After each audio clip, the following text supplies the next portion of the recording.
The FBI arresting 10 members of Philadelphia's local 401 Iron Workers Union, charging them with multiple counts of arson and violent crimes in the act of racketeering. We've used the term union thugs before, but these guys take the cake. They even adopted that moniker, thug. It's an acronym for The Helpful Union Guys. Here is National Review columnist Gillian K. Melcher. What exactly were they doing here? Yeah, so the indictment alleges that they were using violent crime and vandalism to completely corner Philadelphia's construction market. And that was expressed through, allegedly, they took fire to a Quaker meeting house when an open shop contractor got a contract instead of them. They allegedly went to a Toys R Us where they were using open shop contractors, beat someone with a baseball bat, had to get to the hospital. Allegedly, they physically did that. Physically assaulted, hit the car with a baseball bat, and when one of the workers got out, they allegedly hit him too. This guy had to go to the hospital.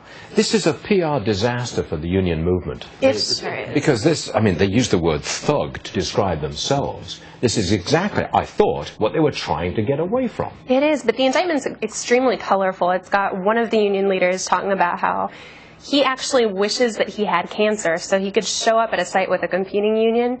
And in the indictment, it quotes him saying, "I wish I had cancer so I could shoot them all." I mean, it's incredibly violent. And I think that this ironworkers union that's being looked into right now is just, it's not the exception. I mean, for 4 decades in Philadelphia, the construction trades union have used violence, vandalism, intimidation, and harassment to completely dominate things. Now, you've read the indictment, I take it? I have, yes. Cover to cover, you've read it, and this is what you wrote about in National Review. Yeah, so a year ago, I'd done an investigation into all of the different construction unions in Philadelphia.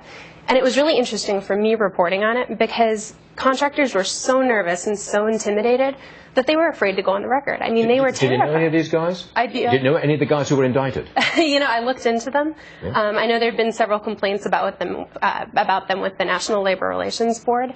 And I know that some of their leadership was making a couple $100,000 a year. So I'm not surprised that this indictment's down the road. I think it's the first of many to come. Really? More to come? Yeah, it's an ongoing investigation, and I'm expecting the next round to look at the political actors as well.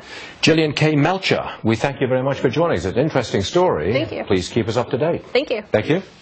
After the break, Olympic luge.